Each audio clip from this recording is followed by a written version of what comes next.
हमने अभी पिछली वीडियो में पढ़ा था अपवर्तनांक, तो उसे ही हम आगे बढ़ाते हैं इस वीडियो में। क्या होता है अपवर्तनांक? हमने लिखवाया था आपको n = c/v। ओके, अगर आपने मेरा इस चैप्टर का पार्ट 1, पार्ट 2, पार्ट 3 ना देखा हो तो वो जरूर देखें। मैं इसी वीडियो के डिस्क्रिप्शन पर उसका लिंक शेयर कर दूंगा। ओके, तो n = c/v। c क्या था यहाँ पर? प्रकाश की चाल। कहाँ पर? वायु में, जिसकी वैल्यू हमें पक्का रटी हुई होती है 3 × 10⁸ राइट। और v क्या है यहाँ पर? v जो है ये भी वायु, ये भी प्रकाश की चाल है, लेकिन ये प्रकाश की चाल कहाँ है? किसी भी माध्यम में, जैसे हमने कांच, जल, ठीक है, ग्लिसरीन, डायमंड, कुछ भी ले लें, तो उन सब में प्रकाश की चाल जो होगी उसे लिखेंगे v से। ये हमें याद नहीं होती, लेकिन मैं फिर भी ये कहूंगा, आगे मैं लिखवा दूंगा ये भी कि 2-3 की याद होनी चाहिए। वायु की तो आपको याद है 3 × 10⁸, जल में कितनी होती है, कांच में कितनी होती है, ये भी बताऊंगा। यहाँ तक बताइए, ठीक है। आगे बढ़ते हैं। देखो, अब हमें कुछ अपवर्तनांक याद होने चाहिए, लेकिन उससे पहले हम फॉर्मूला और पढ़ते हैं अपवर्तनांक का।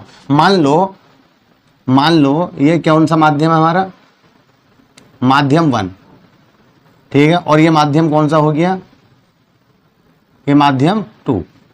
प्रकाश की किरण आ गई राइट, और ये दूसरे माध्यम में गई तो क्या हो गई? विचलित हो गई अपने मार्ग से। इस घटना को प्रकाश का अपवर्तन कहते हैं, ये हम पढ़ा चुके हैं अपने पिछली वीडियो में राइट। तो अब जब माध्यम 1 ये है और माध्यम 2 ये है, तो इसका अपवर्तनांक n1 मान लो और इसका अपवर्तनांक क्या मान लो? n2। तो प्रकाश की किरण जिस माध्यम से आती है और जिसमें जाती है तो उसे बोला जाता है उसके सापेक्ष, इसके सापेक्ष इस माध्यम का अपवर्तनांक। बात समझ में आ रही? देखो मैं लिख रहा हूं, माध्यम 1 के सापेक्ष माध्यम 2 का अपवर्तनांक। उसे हम ऐसे करके लिखते हैं 1n2। कोई पूछे क्या लिखा हुआ है, ये कैसे पढ़ोगे? माध्यम 1 के सापेक्ष माध्यम 2 का अपवर्तनांक बराबर होता है n2/n1। एक फॉर्मूला ये भी आपको याद होना चाहिए, इस पर भी न्यूमेरिकल आएंगे, आगे हम इनका इस्तेमाल करेंगे। क्या, कैसे याद रखोगे इसे? 1n2। कोई पूछे इसका क्या मतलब है, तुम कहोगे इन दोनों के सापेक्ष, इसके सापेक्ष इसका अपवर्तनांक। यहां से चालू करते हैं। माध्यम 1 के सापेक्ष माध्यम 2 का अपवर्तनांक, अपवर्तनांक को n से लिखा था हमने, ठीक है, n से लिख दिया राइट। बराबर होता है, बाद वाला जो अपवर्तनांक था वो ऊपर और जो पहले वाला था वो नीचे। इससे याद रखना है इस फॉर्मूले को, ये बना दिया हमने। एक बात और बता दूं मैं आपके नॉलेज के लिए, अपवर्तनांक को कभी कभी, मतलब ज्यादातर बल्कि म्यू से भी प्रदर्शित करते हैं। बोर्ड के एग्जाम में म्यू से आ जाता है लिख के, तो कभी आप घबरा जाओ तो इसे म्यू कह दो। देखो तो μ1 2 = μ2/μ1। क्लियर है? कोई फर्क थोड़ी ना पड़ा, ये थोड़ी का बदल गया, वैल्यू तो वही रही। बताइए समझ में आई बात या नहीं? देखो अभी मुझे इससे रिलेटेड एक सवाल का आंसर दो। देखो अगर मैं कहूं कि जैसा हमने अपनी पिछली वीडियो में बनाया था, क्या बनाया था हमने? यहाँ पर वायु ले लिया था और यहाँ पे क्या ले लिया था दूसरा माध्यम कांच। तो प्रकाश की किरण आई थी और आने के बाद क्या हो गया था? विचलित हो गई थी राइट। तो वायु का अपवर्तनांक को Na लिख दो, A मतलब एयर मतलब वायु, और कांच का अपवर्तनांक को क्या लिख दो? Ng right. Ng मतलब G मतलब गिलास, तो गिलास मतलब कांच, कांच का अपवर्तनांक Ng और वायु का अपवर्तनांक क्या है? Na। ठीक है, अब मैं तुमसे पूछूं इसे क्या बोलूंगा मैं, ये जो हो रहा है, तो अब तुम इसी के अकॉर्डिंग बनाओ। माध्यम 1 के सापेक्ष, तो माध्यम 1 में क्या आ गया? वायु आ गई, तो क्या लिखेंगे माध्यम 1 की जगह? वायु के सापेक्ष। अब माध्यम 2 में क्या चीज है? कांच है, तो क्या लिख दो यहां पे? कांच का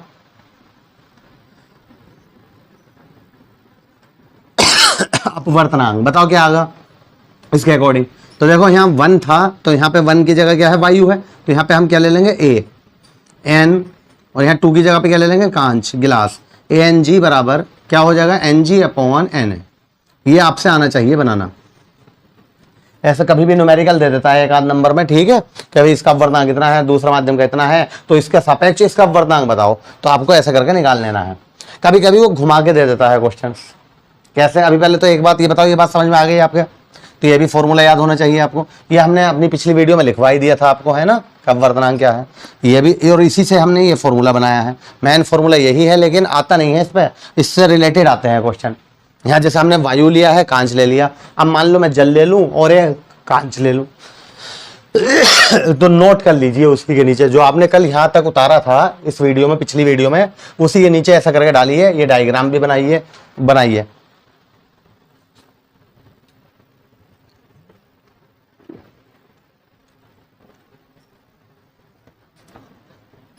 क्लियर? आगे देखो मैं क्या कहना चाह रहा हूं कि जरूरी नहीं है कि एक माध्यम वायु ही हो, समझ रहा हो, क्या पता कांच हो, कांच से जल में जा रही हो प्रकाश की किरण।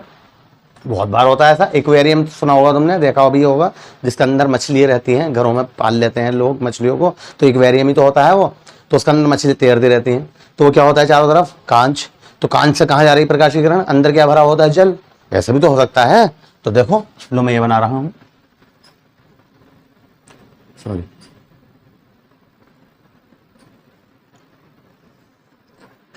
यहाँ क्या मान लिया हमने? ऊपर वाले माध्यम को कांच, और नीचे क्या है? जल। तो क्या होगा? प्रकाश की किरण आएगी और आने के बाद क्या होगी? विचलित हो जाएगी। सही है ना? अब आप कहोगे सर ये इधर को क्यों भगा दी, अभी तो इधर थी। बिल्कुल सही कह रहे हो आप, लेकिन इसमें ऐसे ही होगा। क्यों? कांच का अपवर्तनांक ज्यादा होता है, जल का कम होता है। ये मैं अभी लिखवाऊंगा, अभी याद हो जाएगा, ठीक है? अभी लिखवाऊंगा। पहले मुझे ये बताओ हुआ क्या है, पहले तो बस इतना बता दो। तो तुम कहोगे सर माध्यम 1 कांच था, माध्यम 2 जो क्या है वो क्या है? जल है। तो क्या लिख सकते हैं हम? कांच के सापेक्ष जल का अपवर्तनांक। तो कांच को क्या लिख लेंगे हम? Ng, और जल को क्या लिख लेंगे? Nw। डब्ल्यू मतलब वाटर, ठीक है? तो क्या हो जाएगा भाई बताओ? GNW is equal to NW upon Ng। अब बताओ फॉर्मूला बनाना आ गया आपसे या नहीं? समझ गया? जो बाद वाला होता है वो ऊपर और जो पहले वाला है वो नीचे। और कैसे लिखा जाता है? कांच के सापेक्ष जल का अपवर्तनांक। ऐसे पढ़ के, ऐसे करके पढ़ा जाता है। क्लियर है या नहीं? लेकिन हाँ, जो मैं ये कह रहा था, कभी कभी वो कंफ्यूज कर देता है। कैसे कंफ्यूज कर देता है? ये तो मैं तुम्हें किरण ये बता भी दिया डायग्राम बना के, राइट? वहां पे थ्योरी में आ जा लिख के किया। देखो मैं यहां लिख के बता रहा हूं, समझ जाओगे तुम। मैं कहूं जल का कांच के सापेक्ष अपवर्तनांक, बताओ भाई क्या होगा? तो अब हो सकता है आपके माइंड में किसी बच्चे के आ रहा हो जल का, तो WNG लिख दो सर। जैसे यहाँ GNW लिखा था, ये लिख दो, NG ऊपर और NW नीचे लिख दो। लो हो गया सर। मैं कहूंगा गलत हो गया भैया। क्यों हो गया गलत? सापेक्ष, देखो सापेक्ष जिसके साथ आ रहा है वो पहले लिखा जाएगा। तो कांच के सापेक्ष आ रहा है, जल भले से आ गया पहले। कभी आप इससे हिसाब लगा रहे हो, यहाँ देखो कांच के सापेक्ष, यहाँ देखो कांच के सापेक्ष, तो ये गलत हो गया। ये बिल्कुल सही है, इसका भी यही आंसर है, इसका भी यही आंसर है। अब समझ में आ गई बात? अगर इसे लिखना चाहते हैं तो पता कैसे लिख सकते थे इसे? हाँ, अगर ये कहता है जल के सापेक्ष कांच का अपवर्तनांक, जल में से कहा जा रही हो प्रकाश की किरण? कांच में जा रही हो, ऐसा भी तो हो सकता है, ठीक है? तो जल के सापेक्ष, तो ये सही है। जल के सापेक्ष, सापेक्ष का वर्ड मैन है इसमें, ठीक है? न्यूमेरिकल में कभी कभी कंफ्यूज कर देता है, इस बात को ध्यान देना। समझ में आ रही बात? सापेक्ष जिसके साथ है वो इधर आएगा। अब यहाँ कांच के सापेक्ष है, तो इसलिए मैं इसे क्या कह रहा हूँ? गलत। ये सही है। जो ये लिख रही है लाइन, ये लिख रही है, वही लाइन ये लिखी हुई है भाई। समझ में आ गया? तो ये भी नोट कर लेना है ना। आगे बढ़ते हैं। अब बात आती है जो आपके माइंड में आया था, यार सर ये प्रकाश की किरण इधर क्यों चली गई? अभी तो आपने जितने भी बनाए थे सब में इधर को ली थी, अभिलंब की ओर झुकी हुई। ये अभिलंब से क्या जा रही है? दूर जा रही है, ठीक है? तो ये बात मैं पहले अब आपको बता दूं, सुनो। वैसे तो मैं पिछली वीडियो में भी बताया था, जब प्रकाश की किरण एक माध्यम से दूसरे माध्यम में जाती है तो अपने मार्ग से विचलित हो जाती है। कभी कभी अभिलंब की ओर झुक जाती है, कभी कभी अभिलंब से दूर निकल जाती है। ऐसा क्यों होता है? सुनो। अब देखो भाई, ये प्रकाश की किरण आई और तुम्हें अभिलंब की ओर आती हुई दिखाई दी, राइट? झुक गई। ये प्रकाश की किरण आई, देखो ये आई, लेकिन ये तुम्हें दूर जाती हुई दिख रही है अभिलंब से। अभिलंब यही तो होता है, इससे दूर जा रही है। इन दोनों का रीजन सुनो। अगर जैसे ऐसा हुआ, जैसे ये हो रही है अभिलंब की ओर आ रही है, तो इससे समझ जाना ऊपर वाला जो माध्यम है वो क्या है? विरल है, और नीचे वाला क्या है? सघन है। समझ में आई बात नहीं? विरल का मतलब होता है जहां पे जैसे वायु हो, मतलब अपवर्तनांक कम हो। इन दोनों में अपवर्तनांक कोई तुमसे पूछे विरल का क्या मतलब है, सघन का क्या मतलब है, तो आप कहोगे कि इसका अपवर्तनांक इस वाले माध्यम का कम है और इसका क्या है, ज्यादा है, ये मतलब है। तो जब भी प्रकाश की किरण कम माध्यम से, कम वाले से जिसका अपवर्तनांक कम है, ज्यादा में आती है तो अभिलंब की ओर झुक जाती है। याद हो जाएगा। अब ऐसा जो हुआ, अब मैं कहूँ यार ऐसा क्यों हुआ, तो अब मैं कहूंगा ऊपर जो है वो सघन माध्यम है और नीचे कैसा माध्यम है भाई, विरल। इसका मतलब ऊपर वाले का अपवर्तनांक ज्यादा है और नीचे वाले का कम है, तो ऐसा होता है। तो क्या होती है, अभिलंब से दूर हट जाती है। क्लियर। अब तुम कहोगे हमें पता कैसे चलेगा किसका ज्यादा किसका कम है, तो हम ये चाहते हैं जो बच्चा 12th में है उसे 4-5 अपवर्तनांक रटे हुए होने चाहिए, वो मैं यहाँ पे लिख रहा हूं। जैसे सुनो, सबसे पहले वायु का अपवर्तनांक क्या होता है, 1 होता है, जिस ऐसा करके भी लिख देता हूं Na बराबर 1। ठीक है। उसके बाद आता है कांच का अपवर्तनांक, Ng से लिखते हैं इसे, 1.5 भी आता है लिखा हुआ, बिल्कुल सही है। 3/2 एक ही बात है ना, 2 से डिवाइड करोगे इसे तो 1.5 आ जाएगा। उसके बाद क्या आता है, जल का अपवर्तनांक 1.33 या 4/3 भी लिखते हैं इसे। ठीक है। देखो 4 से को काटो 3 से, 3 कम 3 पॉइंट लगा 0, 3 3 3 ये तो आता रहेगा। तो ये भी रटा हुआ होना चाहिए, रटा हुआ याद रखना है बात मेरी। एक और लिख रहा हूं, ग्लिसरीन, स्पेलिंग देख लियो, ग्लिसरीन का अपवर्तनांक। ग्लिसरीन को मैं पूरा ऐसे लिख लेता हूं, एल आ गया यहां पे है ना, ग्लिसरीन का इसका अपवर्तनांक होता है 1.46। एक और लिख रहा हूं, हीरे का अपवर्तनांक, हीरे को इंग्लिश में डायमंड कहते हैं, एनडी लिख दिया है, 2.42 सबसे ज्यादा इसका होता है हीरे का। एक बार आ चुका है, कई साल पहले आ चुका है, हीरे का अपवर्तनांक बताइए। 4 ऑप्शन दिए थे उसने, चारों में एक ये था, 3 अलग अलग थे, इनमें से दे देता एक आध तो बच्चे ने यही सोच के लगा देगा। ठीक ठीक है। तो आपको ये भी पता होने चाहिए। आप बताओ बात समझ में आ गया, तो पता नहीं बल्कि रटा हुआ होना चाहिए, याद रखना इसे, क्या रखना, याद रखना। क्लियर है। तो इससे हमें पता चल जाता है कि भाई अभिलंब की ओर जाएगी प्रकाश की किरण, क्या अभिलंब से दूर जाएगी। देखो कांच का अपवर्तनांक क्या है, 1.5, मतलब ज्यादा है इससे, 1.33 से ज्यादा ना है। इसका आगे 0 तो कितने लगा दो, 1.5 0 कह दो 50, ये देखो 33, ऐसा हिसाब लगा लो चाहे, तो ये ज्यादा है। अगर मैं कांच ऊपर ले लूं और जल नीचे ले लूं तो क्या होगा, जब कांच में ऊपर लूंगा ये ज्यादा है तो सघन कहोगे तुम कहोगे सर कांच जो है सघन है, जल के वजह से, जल के सापेक्ष कांच कैसा है, सघन है। तो पता क्या होगा, ये वाली घटना होगी। बात समझ में आ गई। अगर इसी का मैं उल्टा कर दूं, ऊपर मैं जल ले लूं, यहाँ पे कहूं मैं जल है और नीचे क्या है, कांच है, तो तुम कहोगे सर ये अपवर्तनांक इसका कम है और इसका ज्यादा है, तो ये वाली घटना होगी, अभिलंब की ओर झुकेगी। प्रकाश की किरण कहाँ की ओर आएगी, अभिलंब की ओर। अब बताओ बात समझ में आ रही है, ये मतलब होता है इसका। तो जब हमें कुछ बातें रटी हुई होंगी तभी हम ये बात कर पाएंगे। क्लियर। अब देखो वायु का सबसे कम है, 1 है, तो ये तो हर हाल में जब वायु से किसी भी माध्यम में जाए, चाहे कांच में, जल में, ग्लिसरीन में, हीरे में, कहीं भी जाए, तो क्या होगा, ये वाली घटना होगी। राइट, अभिलंब की ओर झुक जाएगी, क्योंकि वायु कैसा है, विरल है इनके सापेक्ष। ठीक है। तो जिसका जब दो माध्यमों में किसी एक माध्यम का अपवर्तनांक कम, किसी एक का ज्यादा, तो जो कम वाला है उसे विरल बोलते हैं, जिसका अपवर्तनांक ज्यादा है उसे सघन बोलते हैं। ये बताओ। क्लियर। क्लियर। आगे बढ़े। और जब विरल से सघन में जाती है प्रकाश की किरण तो अभिलंब की ओर झुक जाती है, जब सघन से विरल में जाती है तो अभिलंब से दूर हट जाती है। क्लियर। साफ कर दें, नोट करिए, इसे नोट कीजिए।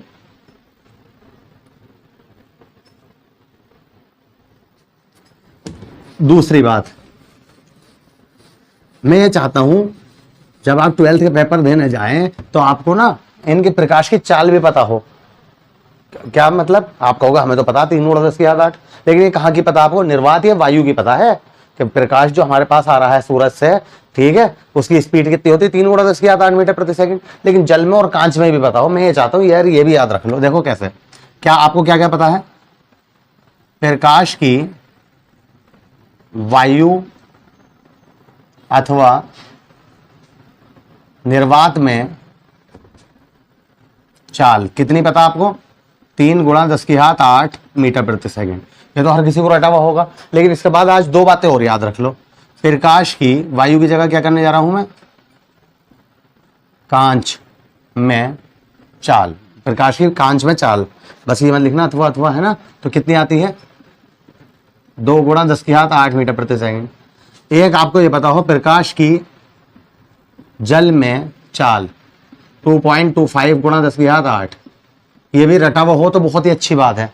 अगर ये ना भी रटा हुआ होगा और अपवर्तनांक रटा हुआ होगा तो आप निकाल भी लोगे। देखो मैं निकाल के दिखाता हूं। देखो n बराबर हमने क्या पढ़ाया था आपको पिछली वीडियो में? अब n बराबर c/v। तो v अगर मैं पूछूं तो c/n हो जाएगा। बताओ, ये बताओ, v इधर ले गया मैं और n को इधर ले गया, राइट। अब तुम मुझसे बोले कि सर कांच में बताना प्रकाश की चाल कितनी होती है, निकाल के दिखाओ। यहाँ तो आपने लिख दी, ये तो आपको रटा हुआ है, निकाल के दिखाओ। तो मैं कहूंगा ये बताओ प्रकाश की चाल हमें वायु की तो रटी हुई होती है हर किसी को, ये तो कोष्टेंट है, ये तो याद ही होना चाहिए। 3 गुणा 10 की घात 8, राइट। अब मैं तुमसे कहूंगा कांच का अपवर्तनांक कितना होता है, तो तुम कहोगे 1.5। अभी लिखवाया मैंने, तभी तो कहना याद होगा, तभी तो निकालोगे। देखो पॉइंट अगर मैं हटा दूं तो यहाँ 0 लग जाएगा। 15 दूनी 30, तो 2 गुणा 10 की घात 8। मिलाना जरा, ऐसे निकाल सकते हो बहुत इजीली। जैसा अगर तुम कहने लगे कि सर जल में, उसकी बात बताना जल में, ये किसकी थी? कांच में। अब तुम कहोगे सर जल में बताना, जल में कहां से आ गई? तो मैं फिर ये कहूंगा कि देखो v बराबर क्या हो जाएगा? c/n हो जाएगा। तो c का मान तो भैया यही रहेगा, 3 गुणा 10 की घात 8। और n क्या है? किसका अपवर्तनांक कह रहा हो तुम? जल की बात कर रहा हो, तो जल का अपवर्तनांक बताओ कितना होता है? तो तुम कहोगे सर 4/3 लिख दो। वैसा 1.33 भी लिख सकते हैं, लेकिन वो काटने में परेशानी होगी, यहाँ बहुत आसानी से कट जाएगा। बताओ 4/3, तो 3 बटे के बटे में ऊपर पहुंच जाएगा। तो 3 3 9 गुणा 10 की घात 8 बटे में क्या है? 4। 4 दूनी 8, कितने बचे? 1 पॉइंट लगा के 0 लगा लिया है ना, 10 होगा। 4 दूनी 8, कितने बचे? 2, 4 पंजे 20। मिलाना जरा। अब बताओ, मैंने लिखवा भी दी, कॉन्सेप्ट भी समझा दिया, मतलब तरीका, मेथड कैसे निकाला है, क्यों और क्यों बताया है ये मेथड। क्या पता वहां पेपर में कुछ और आ जाए, ठीक है। जो बातें हमने यहाँ पे ना लिखवाई उसका आ जाए। डायमंड की कहते हैं, अब तुम कहो सर डायमंड की तो हमें याद ही ना है, बताइए कैसे निकालोगे। तो तुम्हें मेथड भी आना चाहिए, यहाँ लगा दो, क्यों ना निकाल सकते हैं यार डायमंड में हम। v = c/n, c की वैल्यू तो ये रहेगी 3 गुणा 10 की घात 8, n की वैल्यू डायमंड का अपवर्तनांक लगा दो 2.42, या वो अपने पास से दे दे अपवर्तनांक किसी चीज का। वो क्या है, कोई माध्यम है उसका अपवर्तनांक 1.9 है, राइट। ये बताओ उस माध्यम में प्रकाश की चाल क्या होगी। तो तुम्हें मेथड भी आना चाहिए, और ये 2-3 रटी भी होनी चाहिए। आइंदा कोई भी तुमसे पूछे प्रकाश की चाल बताओ वायु में, एकदम बताओ 3 गुणा 10 की घात 8। कोई पूछे कांच में क्या होगी, एकदम बताओ 2 गुणा 10 की घात 8 मीटर प्रति सेकंड। कोई पूछे जल में बताओ 2.25 गुणा 10 की घात 8। और कोई और किसी चीज में पूछे तो उससे कहो ला भैया अपवर्तनांक बता दे, मैं बता दूंगा। उसका अपवर्तनांक बता दे जिसमें तू पूछ रहा है, और मैं इस फॉर्मूले से बता दूंगा। n बराबर c/v, v इधर ले जाऊंगा, n इधर, और अपवर्तनांक जो तू बताएगा वो यहां लगाऊंगा। c का मान मुझे रटा हुआ ही 3 गुणा 10 की घात 8, आंसर आ जाएगा। अब बता दो कोई बात समझ में ना आई हो तो। क्लियर है? नोट कर लीजिए, ये भी सब नोट कीजिए।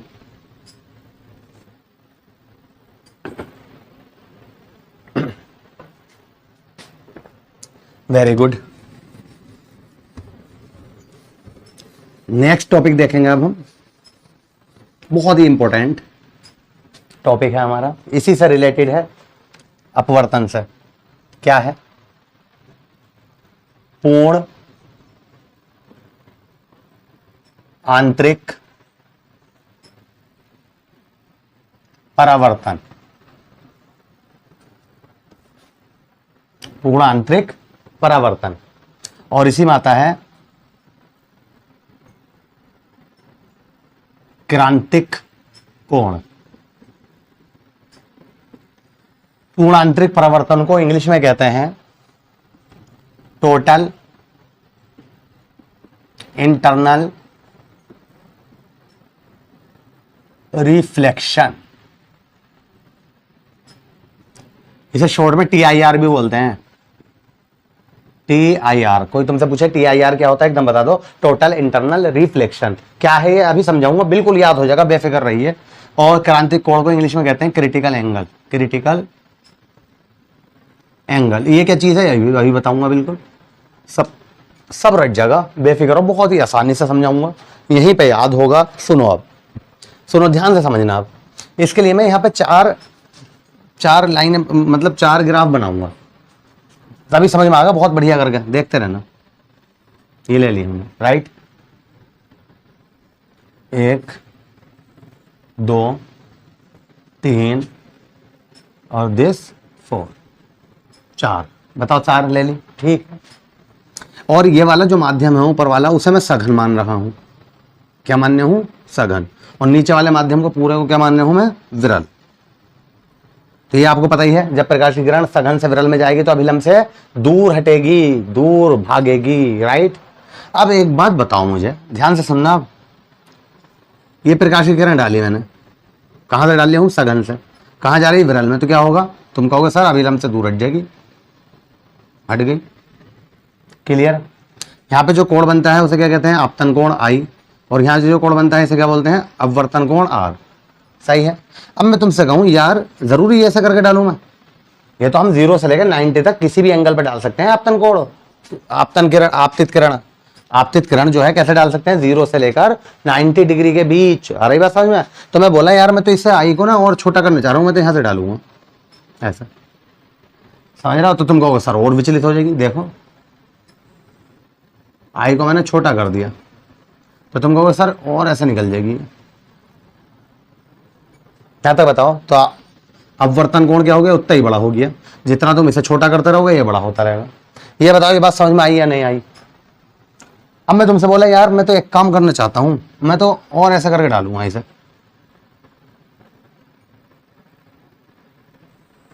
आई को। अब क्या होगा? तो तुम कहोगे पता ना सर ऐसा निकल जाएगी, जो पृष्ठ है अपवर्तक पृष्ठ है उससे ऐसा निकल जाएगी होके। तो मैं कहूँगा यार ये आर का मान कितना हो गया यहाँ पे?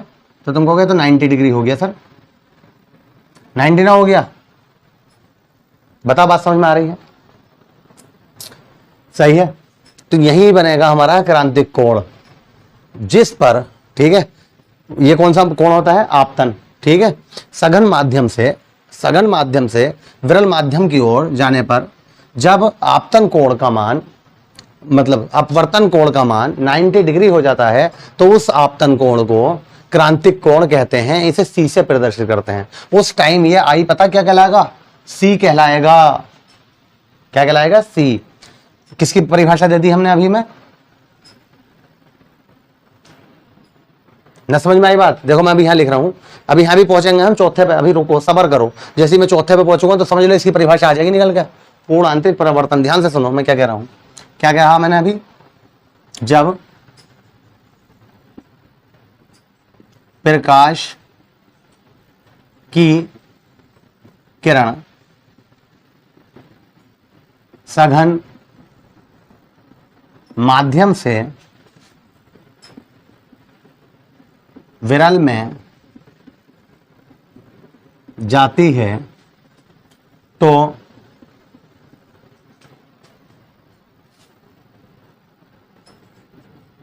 अपवर्तन कोण यदि 90 डिग्री हो जाता है तो ए से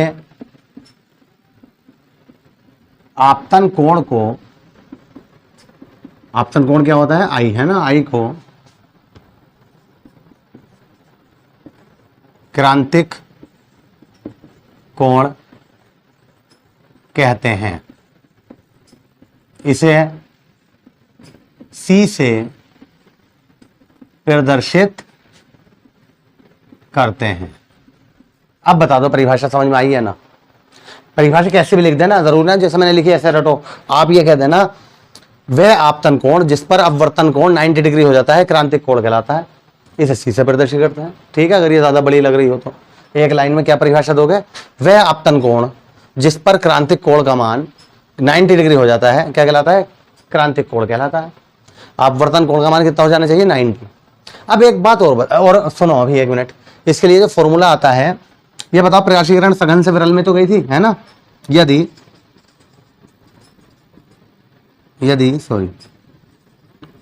सघन माध्यम के सापेक्ष विरल माध्यम का अपवर्तनांक n हो तब, तो तुम्हें याद रखना फॉर्मूला n बराबर साइन सी। लेकिन किसके लिए, ये याद रखना, बच्चे गलत लगा देते हैं। इसका बहुत कम यूज होता है, ना के बराबर इस वाले फॉर्मूले का किसका यूज होता है, n बराबर 1/sin। ठीक है, पहले आप ये नोट करो, अभी समझा रहा हूं कैसे, पहले ये नोट कीजिए आप आराम से।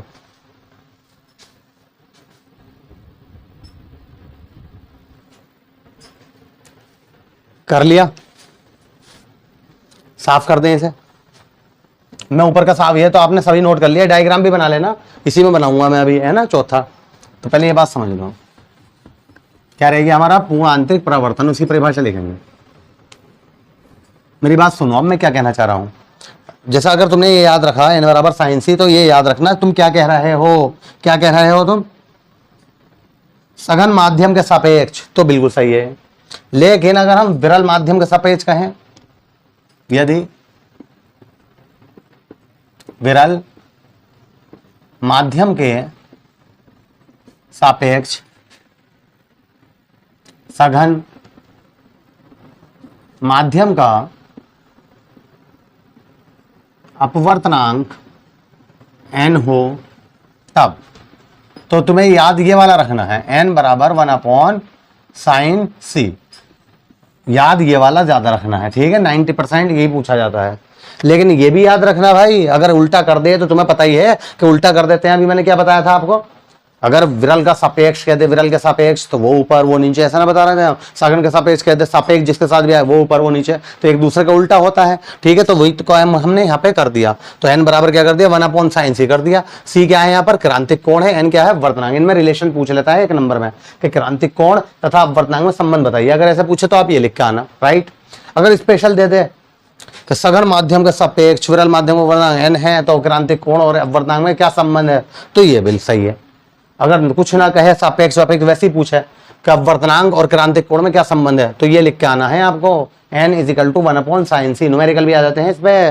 ठीक है, तो नोट कीजिए आप, यहां तक तो आपने कर ही लिया था, अब इसके नीचे वाली लाइन डाल के नोट कीजिए।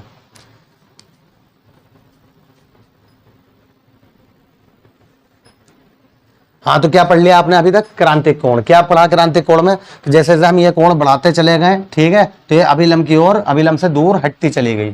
ठीक है, एक कंडीशन ऐसी आई, जो प्लेट थी, जो भी समझ तो रहे हो, जैसे मान लो इतनी मोटी कांच की प्लेट लिए हुए हूं मैं, ऐसा, अब तुमने प्रकाशीकरण ऐसे डाली तो वो नीचे से चली गई, थोड़ा सा और ऐसा टेढ़ी कर दी तो और ऊपर से आ गई, और टेढ़ी करी तो पता वो जो प्लेट की मोटाई थी उसी से होती हुई निकल गई।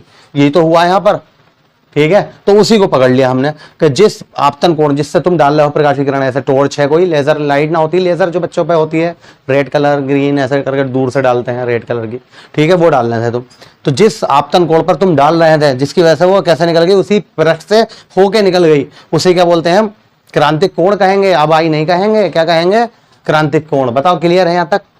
अब पूर्ण आंतरिक परावर्तन क्या चीज है भाई, वो भी इसी से आगे है ना, यहाँ नोट तो कर ही लिया आपने। जो आपने ये चित्र बनाए हैं उसमें अभी ये वाला थोड़ी ना बनाया होगा आगे का। अब देखो कैसे बनना है। तो मान लो अब मैं को तुमसे कहूँ यार मैं तो और ऐसा करके डालूंगा इसे प्रकाशीकरण को, आई को और बड़ा कर दूंगा। अब बताओ क्या होगा, तो पता आप क्या होगा, ये वापस लौट जाएगी भाई उसी एंगल पे, क्यों परावर्तन में क्या होता है, एंगल बराबर रहता है हमेशा। अरे यार ये क्या हुआ, ये क्या हुआ, ये तो पृष्ठ कैसा था, अपवर्तक था, प्रकाशीकरण को आर पार निकल जाना चाहिए था, ये क्या हुआ, ये वापस आ गई। तो ये घटना भी बहुत बार होती है हमारे साथ। देखो मैं तुम्हें एग्जांपल दूं, मान लो आप कहीं से आ रहे हो, है ना, बाइक से, सामने से रोडवेज आ रही है, सूरज तुम्हारे पीछे है, पीछे है सूरज, ठीक है, डूब रहा है या निकल रहा है कैसे मान लो, सामने से रोडवेज आ रही, मैं ऐसे बाइक से जा रहा हूँ, राइट। तो सामने वो जो रोडवेज की बस है, रोडवेज या ट्रक जिसमें शीशे लगे होते हैं बड़े बड़े, है ना, सामने ड्राइवर चला रहा होता है, उसकी बात कर रहे हैं हम। तो ये बताओ सूरज की किरणों को आर पार निकल जाना चाहिए था, लेकिन कई बार ऐसा होता है हमारी आंखों पर चकाचौंध पड़ती है। तो सूरज तो हमारे पीछे था लेकिन उसकी किरणें कहाँ पड़ी, रोडवेज की शीशे पर पड़ी, ठीक है, और उससे परावर्तित होकर कहाँ आ गई, हमारी आंखों पे गिरी। तो क्या हुआ वहां पे, TIR हुआ है, इसे बोलते हैं पूर्ण आंतरिक परावर्तन। ये बताओ जो सूरज की किरणें आ रही बहुत सारी आ रही होंगी, तो क्या पता कोई एंगल ऐसा बना रही हो उसमें आपतन कोण ऐसा हो जो सी से क्या हो, बड़ा हो जा, इससे बड़ा हो जा। जब बड़ा हो जाएगा तो क्या होगा उस कंडीशन में, जो शीशे से बड़ा हो जाएंगी प्रकाशीय किरणें, मतलब इससे सी से क्रांतिक कोण से, तो क्या होगा वो वापस भेज देंगी। तो जब वो वापस भेजेंगे तो हमारी आंखों में लगेगी। हम सोचते हैं यार ये तो प्रकाश की किरण है और ये जो शीशा है लगा हुआ ड्राइवर जो चला रहा है तो ये तो आर पार निकल जाना चाहिए था, हमारी आंखों में चकाचौंध क्यों लग रही है। तो उसका रीजन यही होता है, क्या होता है यहाँ पे, TIR, क्या बोलते हैं इसे, TIR, टोटल इंटरनल रिफ्रैक्शन। क्या हो गया? रिफ्लेक्शन, रिफ्लेक्शन, रिफ्रैक्शन नहीं, यहां पर क्या हो रहा था? यहां हो रहा था रिफ्रैक्शन, अपवर्तन। क्या हो रहा है? अपवर्तन, एक माध्यम से दूसरे में, एक माध्यम से दूसरे में, एक माध्यम से दूसरे में। इसे भी दूसरे क्या आ जाएगा? कांच की प्लेट है, वो भी तो दूसरी हो गई। यहां से वायु से आ रही थी, है ना, सघन से आ रही थी, सॉरी। लेकिन यहां पे क्या हुआ? जिस माध्यम से आ रही थी उसी में वापस लौट गई भाई, तो इसे बोलेंगे परावर्तन। ठीक है, तो इसलिए बोला जाता है पूर्ण आंतरिक परावर्तन। अब बात आती है, अब तुम्हारे माइंड में आ गया यार सर पूर्ण आंतरिकी क्यों कह रहे हैं? प्रकाश का परावर्तन तो हमने पढ़ा था, परावर्तन कह के बात खत्म कर दो। तो ये भी सुन लो भाई, जहां पे प्रकाश का हमने परावर्तन आपको पढ़ाया था अपनी पिछली वीडियो में, तो वहां पे 100% परावर्तन नहीं होता। जैसे हमने एग्जाम्पल दिया था कि टेबल का, कि टेबल चिकनी है, पॉलिशदार है, उसे धूप में रख दिया है, ठीक है, तो प्रकाश गिरा और उससे टकरा के हमारी आंखों में पड़ा तो हमें चकाचौंध लगी। तो 100% वापस नहीं जाता प्रकाश, कुछ को वो एब्जॉर्ब कर लेता है, अपने अंदर इकट्ठा कर लेता है, कुछ को एड्सॉर्ब करता है, वो फैला लेता है अपने पृष्ठ पे, ठीक है, और कुछ को वापस भेज देता है। कहां पे? परावर्तन में। लेकिन ये जो होता है पूर्ण आंतरिक परावर्तन, इसमें क्या होता है? 100%। कितना? 100% क्या होता है? रिफ्लेक्शन होता है। 100% मतलब जितना प्रकाश आया उतना का उतना ही वापस गया है, इसलिए कहा गया है इसे पूर्ण आंतरिक परावर्तन। अब समझ में आ गया? उसे क्यों नहीं कहा गया था पूर्ण आंतरिक परावर्तन? क्योंकि उसमें से क्या हुआ था, कुछ भाग, अधिकांश कह दिया था। वैसे हमने थ्योरी में देखोगे अगर तो यही तो लिखवाया था कि अधिकांश भाग वापस लौट जाता है, ठीक है, लेकिन यहाँ अधिकांश नहीं भैया, सबका सब वापस जाता है, इसलिए क्या बोला जाता है इसे? पूर्ण आंतरिक परावर्तन। तो देखो अगर मैं यहाँ पे बताना भी चाहूं तो यहाँ पे क्या हुआ था? अपवर्तन हुआ था। यहाँ भी क्या हुआ था? अपवर्तन हुआ था।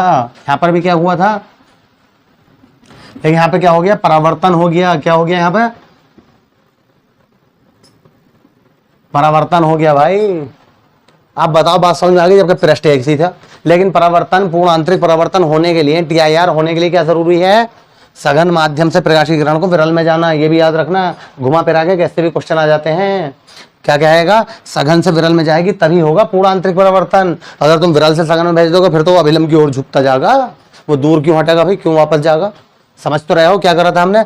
हमने आई जो था इसे इतना भेजा था, आई कम करा था, कम है आई की वैल्यू, ठीक है, तो ऐसा निकल गई। थोड़ा आई की वैल्यू और बढ़ा दी और इधर को कर दिया, ठीक है, बढ़ाया है ये, शायद मेरे मुंह से पहले ये निकल गया था कम, तो बढ़ा दिया तो और ऐसा निकल गया।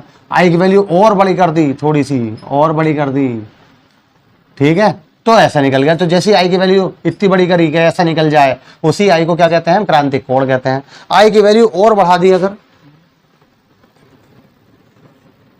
तो कैसा निकला? तो वापस चला गया उसी माध्यम में। तो यहां पे क्या हुआ? परावर्तन। और परावर्तन हमेशा दुनिया के अंदर कहीं भी परावर्तन हो उसके नियम वैलिड होते हैं। तो इसके भी नियम क्या है? वैलिड है। मतलब कोण आई बराबर होगा कोण आर के। ये भी याद रखना है यहाँ पे, जब परावर्तन हुआ है तो, ठीक है। अब यही बात, ये जो मैंने तुम्हें समझाई, इतनी देर हो गई समझाते समझाते, मैं यहाँ पे लिखने जा रहा हूँ। किसकी परिभाषा लिखने जा रहा हूँ? पूर्ण आंतरिक परावर्तन। इंग्लिश में क्या कहते हैं इसे? TIR। वैसे वहां मैं लिख चुका हूं, हेडिंग है ना, टोटल इंटरनल रिफ्लेक्शन, ठीक है। तो इसकी परिभाषा क्या लिख रहे हैं हम? सुनो भाई, क्या है? जब प्रकाश किरण सघन से विरल में जाती है और उसमें आपतन कोण का मान क्रांतिक कोण से बड़ा हो जाता है। ये भी सुनो भाई, एक मिनट। यहाँ पे आई की वैल्यू क्या है? आई की वैल्यू इस टाइम क्रांतिक कोण से क्या है? छोटी है। इसमें भी क्या है? और इसमें क्या हो गई? बड़ी हो गई। और इसमें क्या? बराबर हो गई, सॉरी। और इसमें क्या हो जाएगी? आई की वैल्यू बड़ी हो जाएगी। तो इसकी परिभाषा ऐसे लिखेंगे, जब प्रकाश की किरण, जब आपतित प्रकाश की किरण में आपतन कोण क्रांतिक कोण से अधिक हो जाता है तो प्रकाश की किरण उसी माध्यम में वापस लौट जाती है। इस घटना को पूर्ण आंतरिक परावर्तन कहते हैं। मैं पानी पी लूं एक सेकंड।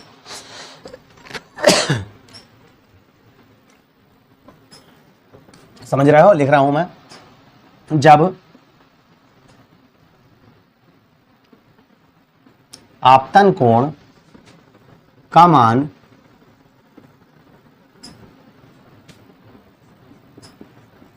क्रांतिक कोण से अधिक हो जाता है तो प्रकाश की किरण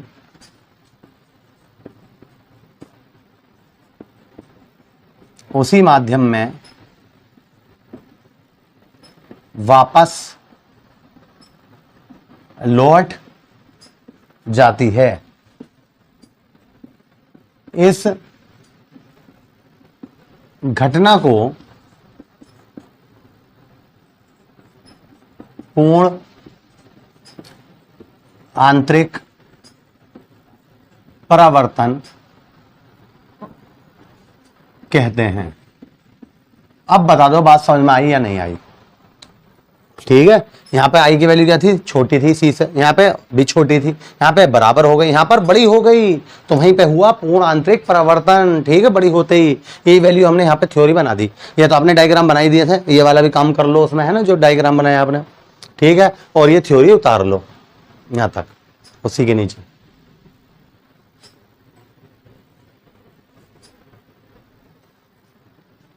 तो क्लियर हो गया यहां तक। अब इसके आते हैं पूर्ण आंतरिक परावर्तन के उदाहरण या अनुप्रयोग। ठीक है, जैसा दिल करें वो देखते हैं क्या है।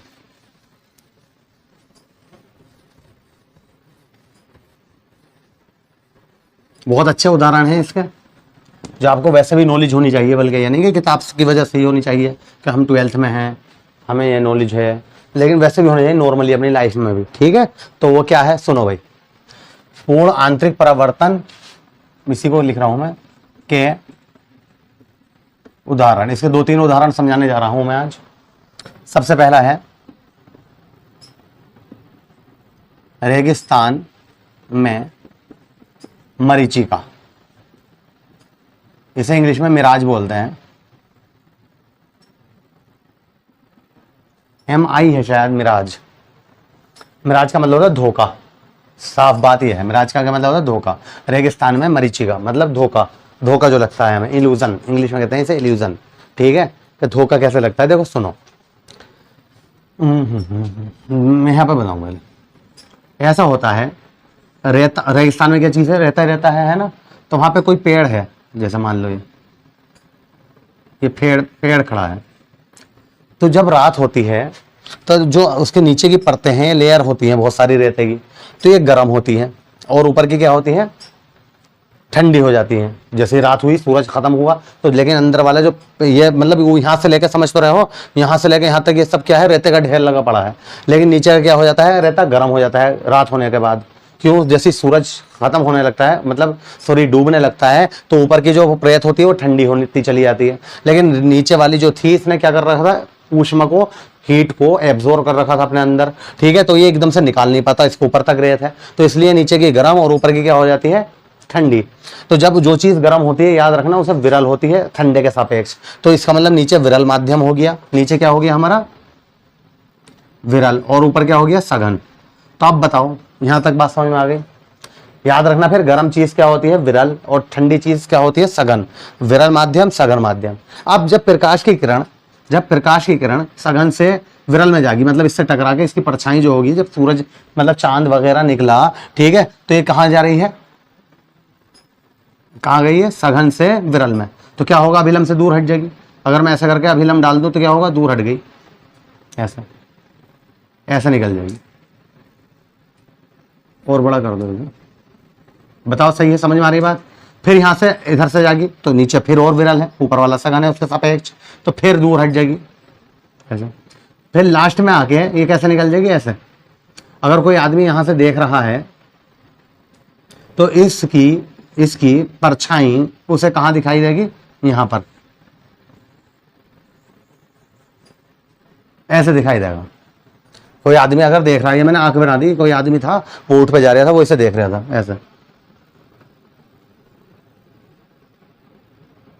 ऐसे दिखाई देगी। तो उसे ऐसा लगेगा अरे पानी है यहाँ पे, जैसे पानी में पेड़ की परछाई उल्टी ना दिखाई देती है पानी में। ठीक है, पेड़ ऐसे खड़ा है तो उसकी परछाई ऐसे दिखाई देती है दूर से ही। तो जब वो दूर से जाते हुए देखेगा, रेगिस्तान है, रेगिस्तान में दूर दूर तक पानी नहीं है, उसे देखो भाई और पानी है, वहां पे पानी पीऊंगा। ठीक है, उसे दिखेगा पेड़ कैसे है, पेड़ की छाया कैसे दिखेगी उसे, उल्टी ऐसा लगेगा। तो रहते की जगह उसे क्या दिखेगा, पानी। इसीलिए इसे धोखा कहा जाता है। जब वो वहां पहुंचेगा ना, उसके पास देखेगा वहां तो पानी का नामो निशान भी ना है दूर दूर तक, तो क्या लगा उसे, धोखा।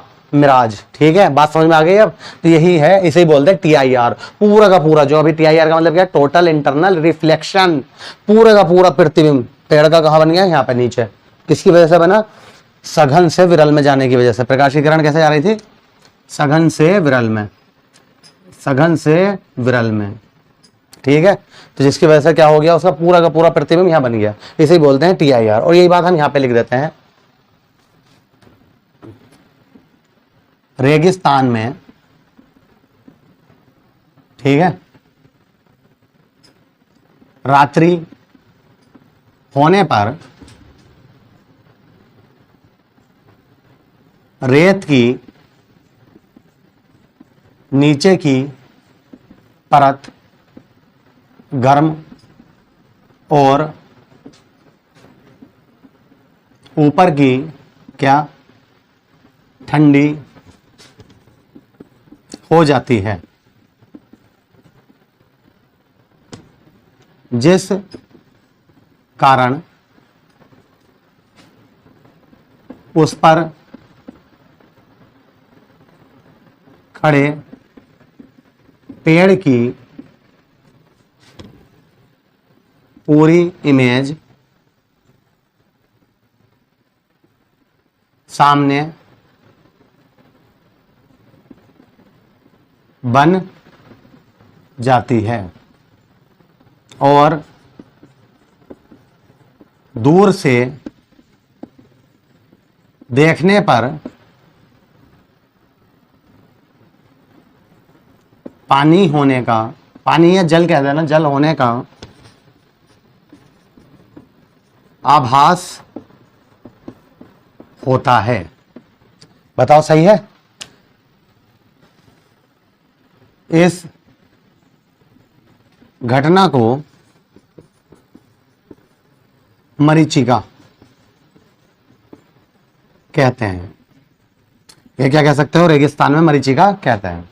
किसकी वजह से हुआ है, पूर्ण आंतरिक परिवर्तन। ये भी लिख सकते हो, यहां पे देखो, दोबारा सुन लो। रेगिस्तान में रात्रि होने पर रेत की नीचे की परत गर्म और ऊपर की ठंडी हो जाती है, जिस कारण उस पर खड़े पेड़ की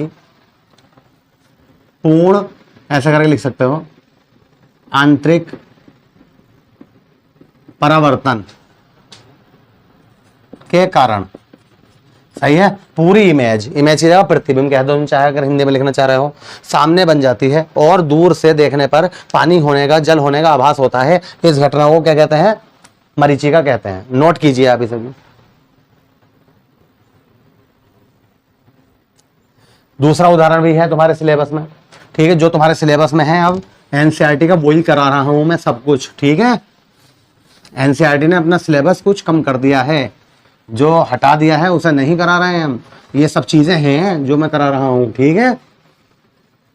दूसरा उदाहरण क्या है इसका, ऑप्टिकल फाइबर, इंग्लिश में कहते हैं उसे ऑप्टिकल फाइबर और हिंदी में कहते हैं प्रकाशिक तंतु। दूसरा उदाहरण है प्रकाशिक तंतु, ऑप्टिकल फाइबर। ये क्या होते हैं भाई, तुमने ऐसा देखा होगा अपने गांव में, शहर में, मोहल्लों में, रोड पर वो बिकते हुए देखो रात के टाइम, जैसे बेचने वाले टॉर्च वगैरह सब चीज़ें बेचते हैं, तो इस टाइप से गमले टाइप बेचते हुए देखा होगा तुमने।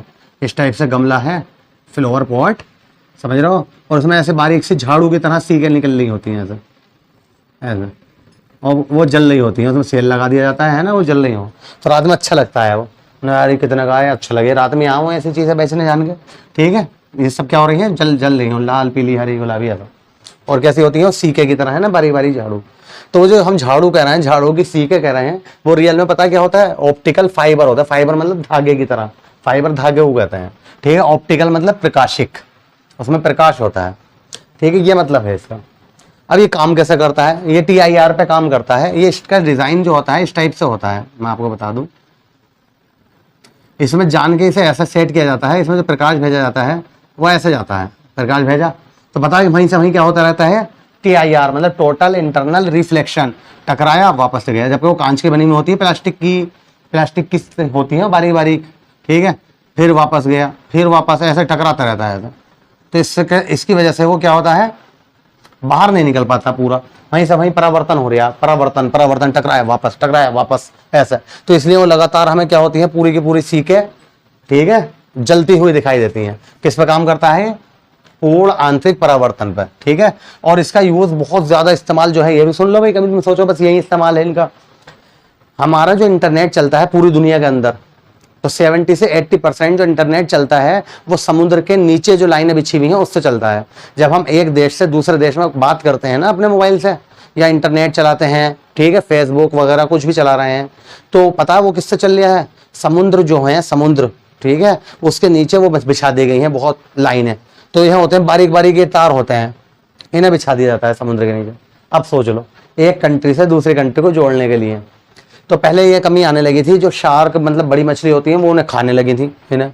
तो इन्हें खाने से बचाने के लिए इन्हें सबको बंडल बनाया जाता है इकट्ठा करके, बहुत सारे तार। तुमने कई बार देखा भी होंगे, बहुत सारे तार, उनके ऊपर बहुत मोटा प्लास्टिक चढ़ा दिया जाता है और तब उन्हें समुद्र में फिट कर दिया जाता है, समुद्र से बिल्कुल गहराई में समुद्र की, ठीक है, एक कंट्री से दूसरी कंट्री को जोड़ने के लिए। तो वो किन का काम आ रहा है? ऑप्टिकल फाइबर काम आते हैं उसमें भी। क्लियर हो गई बात ये भी? तो हम ये भी यही कह सकते हैं, प्रकाशिक तंतु का जलना भी क्या कहलाता है? पूर्ण आंतरिक परावर्तन का उदाहरण है। और ये डायग्राम बना लेना, ठीक है, ये दिखाया हमने इसमें, ये भी इसी का एक उदाहरण है, नोट कीजिए। ये भी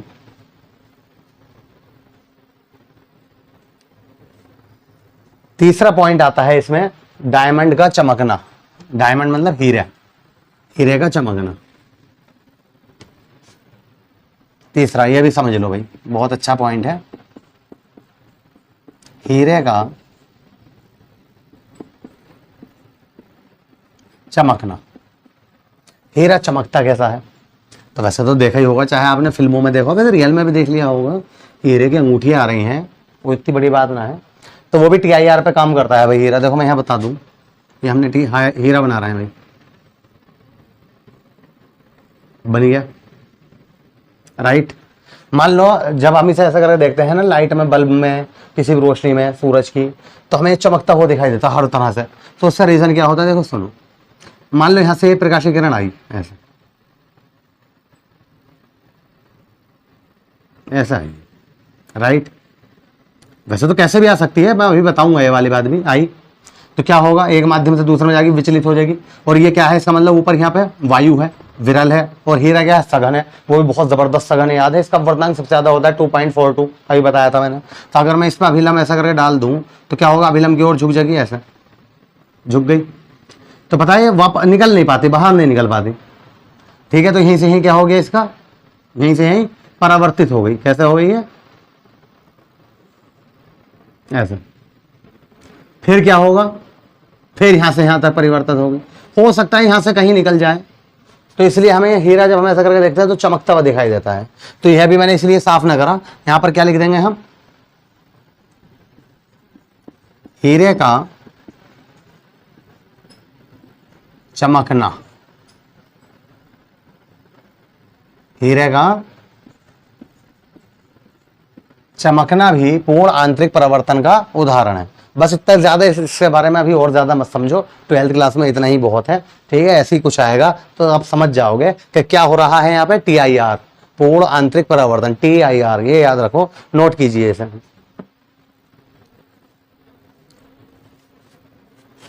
अगर मेरी वीडियो आप अभी तक देख रहे हैं तो प्लीज चैनल को सब्सक्राइब जरूर कर दीजिए। उसके पार्ट 1, पार्ट 2, पार्ट 3 जरूर देखना, उसके लिंक मैं डिस्क्रिप्शन में शेयर कर दूंगा, ठीक है, वहां से जाके आप देख सकते हैं।